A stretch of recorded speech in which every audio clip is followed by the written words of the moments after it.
Hello, this is Alex from PHP Academy, and this is another PHP video tutorial for the new Boston. Now in this tutorial I'm going to be talking about embedding PHP inside HTML. Now you obviously probably all know what embedding is. It's just putting something within something, embedding it inside. So if I was to set up my PHP document, and let's just use the example of, let's say, outputting hello world. Now if we come into our browser and refresh this, we can see that we produced with the text hello world. This is a pretty standard example and nothing's changed since my more basic tutorials. So how about if we want to, let's say, actually embed some text inside, for example, an input text box. Now I'm going to get rid of this and I'm going to start typing an input tag, and I'm going to give it the type of text, and we'll just say the value of hello.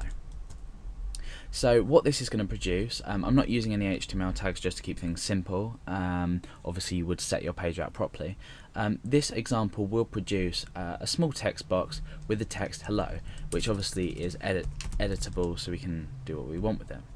Let's go back into this. So how about if I wanted to take a variable in PHP and just pop it into here, which later on in programming you will want to do, because you'll want to, say, dynamically update forms, and this is a great example to show you of how to take variables within PHP and put them straight into forms.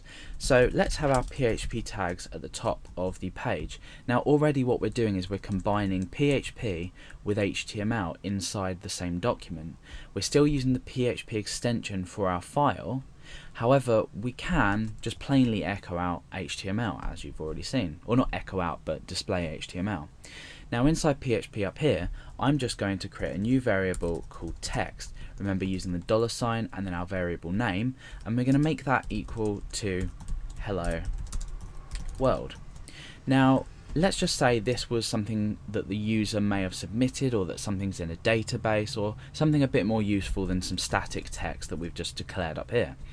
Now what happens if I want to pop this value of this variable inside here?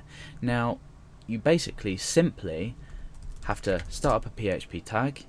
You can end your PHP tag just so you're ready to fill in your content, and all you need to do is you need to echo out the variable, remembering your line terminator. Because PHP code is processed on a one-line basis, it doesn't incorporate different lines necessarily when it's processed as a whole. So by doing this all in one line, you're still producing the same effect as if you were to do this. It would work in exactly the same way. So we can in fact just pull all this in, so it's all on one line, and it just looks a lot neater as well. So now what we do is when we refresh the page, we have the contents of that variable embedded, if you like, into our HTML page. So these are the basics of embedding PHP inside HTML.